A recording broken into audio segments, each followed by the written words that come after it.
প্রত্যাশামণি, তোমাকে আমি অনেক মিস করতেছি মা। তুমি গিয়ে তোমার নানুর বাসায় অনেক মজা করতেছ। তোমার নানুর বাসায় মাঠে গিয়ে অনেক সবজি উঠালে। ফোন করে এই কথাগুলো বলার কারণে আমি যে অনেক কষ্টে আছি সেই কষ্ট ভোলানোর জন্যই মামা ভাগ্নি আমার জন্য ভিডিও করে পাঠাইছে। তো এভরিওয়ান, আসসালামু আলাইকুম, welcome back to my another blog. এই যে আমার ছোট প্রিন্সেস তার নানুর বাসায় গিয়ে মামুর সাথে সবজি খেতে গিয়েছিল। এবার সবজি খেতে আমার বাবার লাগিয়েছিল করলার সাথে বিভিন্ন ধরনের আরো অনেক সবজি আছে।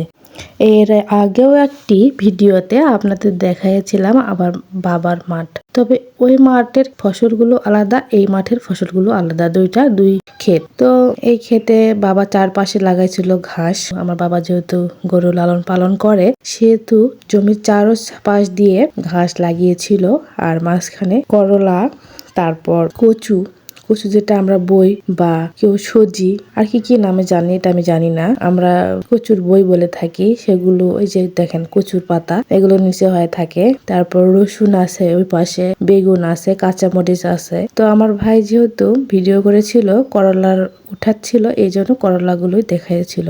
প্রত্যাশামূলক কিন্তু করলা উঠাচ্ছিল অনেক সুন্দর করে, আপনারা হয়তো বা দেখছেন। ভিডিওগুলো বারবার আমি দেখতেছিলাম এবং আমার পুচকু ছেলেটাও দেখতেছিল আর বলতেছিল, আপা আসো, আদর আদর। ও যেহেতু ওর সঙ্গে সারাদিন খুনসুটি করে, ও অনেকে মিস করতেছে। বারবার ফোন নিয়ে বলতেছিল, আপু আপা আসো, আদর। ভাই বোনের সম্পর্ক কতটাই না মধুর, তাই না বন্ধুরা?